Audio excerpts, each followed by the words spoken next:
وانا بختار مكتب اداري بمنطقه العاصمه الاداريه الجديده في الحي المالي. في كذا مشروع دلوقتي بيطرحوا اليومين دول، من ضمنهم شركه من الشركات الكبيره اللي اسمها ارك بلان، عاملين مشروع او تاني مشروع ليهم في الحي المالي. معظم الناس كانت بتحجز فيه وبتختار مكاتب اداريه لهدف الاستثمار او لهدف الاستخدام.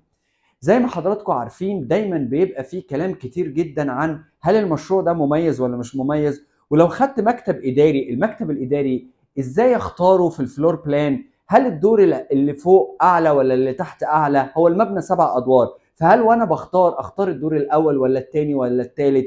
وايه هي الاسعار المناسبه؟ ولو اخترت المكتب اختاره بناء على ايه هي المعايير اللي بناء عليها بقدر اقول ان المكتب ده كويس او مش كويس؟ الفلور بلان، ايه رايك في الفلور بلان وازاي تقول ان الفلور بلان دي كويسه او مش كويسه؟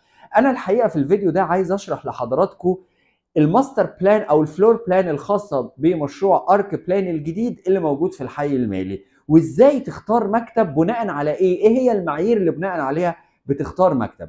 مع حضراتكم المهندس مهدي رجب، سي او لشركه توب مانجمنت. سريعا زي ما حضراتكم شايفين دي الماستر بلان بتاعه شركه ارك بلان، وهتكلم عليها بشكل سريع جدا، لكن خليني اقول لحضراتكم بريف بسيط جدا عن ارك بلان.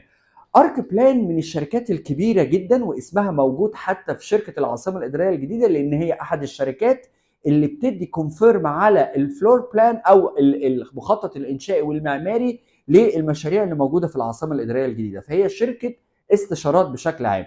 ده رقم واحد. رقم اتنين، شركه ماليه كويسه وملتزمه، بل هي عملت مشروعها الاولاني في الحي المالي في ظل 2.5 سنين، يعني سبقت الجدول الزمني للانشاءات.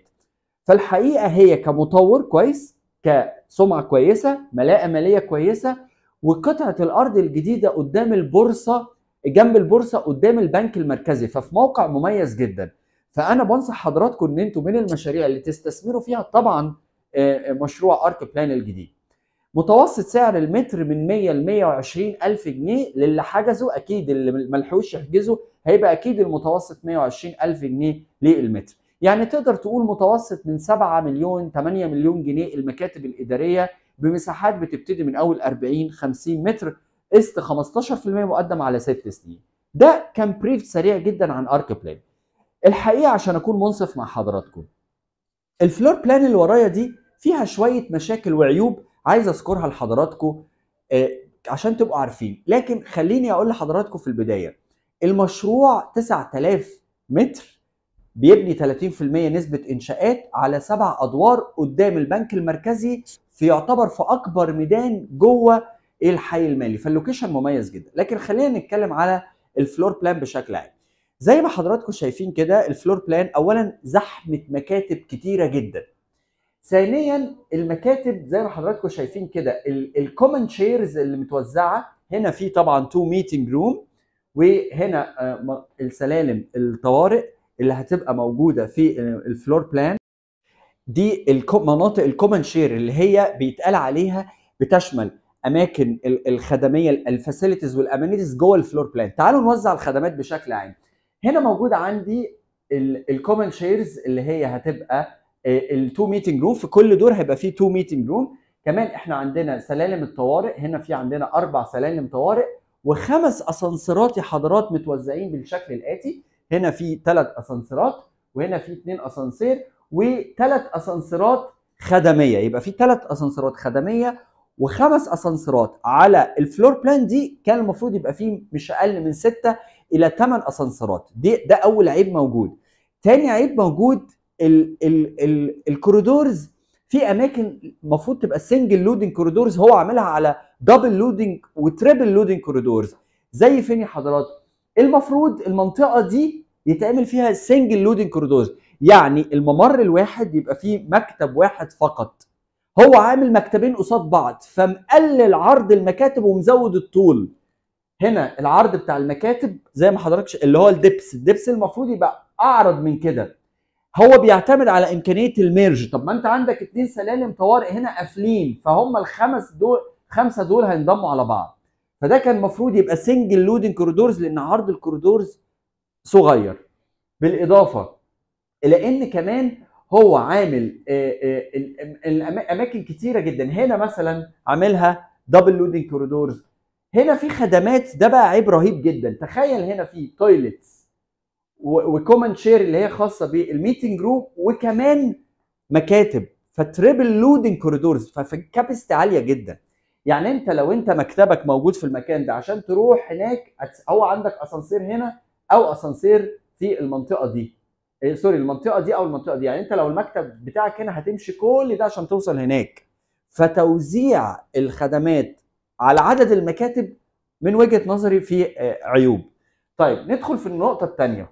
النقطه الثانيه، عدد التويلتس على الكاباسيتي اللي موجوده دي هتبقى عدد برضو قليل جدا، وهو مش عامل ضغطات جوه المكاتب بتقول ان المكاتب ينفع تعمل فيها برايفت تويلتس، لان التويلتس موجود هنا بس مفيش ضغطات جوه هنا خالص، دي المفروض ان هي عواميد. طيب نيجي نتكلم كمان للجزء الخاص بتقسيمات المكاتب. اكتر مكاتب موقعها مش كويس اللي انا معلم عليهم بالسهم ده، ادي مكتب 2 3 4. فالمكاتب دي مكاتب مداخلها صغيره جدا. اميز المكاتب اللي موجوده عنده اللي انا معلم عليهم باللون الاخضر. بص يا حضرات، انت من هنا لغايه هنا، ومن هنا لغايه هنا، ومن هنا لغايه هنا، والمكتبين دول طبعا، والمكتبين دول، والثلاث مكاتب دول، والست مكاتب دول، والثمان مكاتب دول، والمكتبين دول بس. لكن الباقي بيبقوا فيهم العيوب الاتيه، لا اما الكاربت اريا بتاعهم هيبقى غير مميز، لا اما امكانيه الميرج سيئه، تقسيمه المكتب سيئه، لوكيشن المكتب سيء.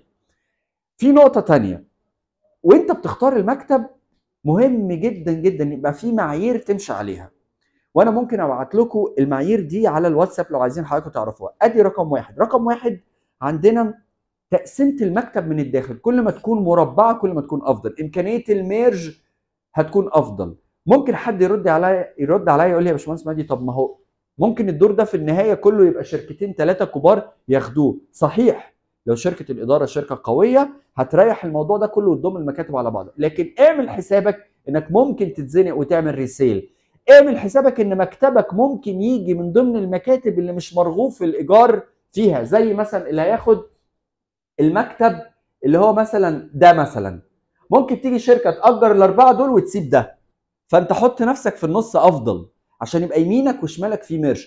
ثالث معيار الفيو. رابع معيار لوكيشن المكتب. خامس معيار الكاربت اريا، بقى هل في عمود من جوه بيعيق الميرج ولا لا. دي كلها شويه معايير وشويه حاجات حبيت اقول رايي بكل صراحه في الفلور بلان دي، ولو محتاجين اي تفاصيل تانية انا تحت امر حضرتك. شكرا.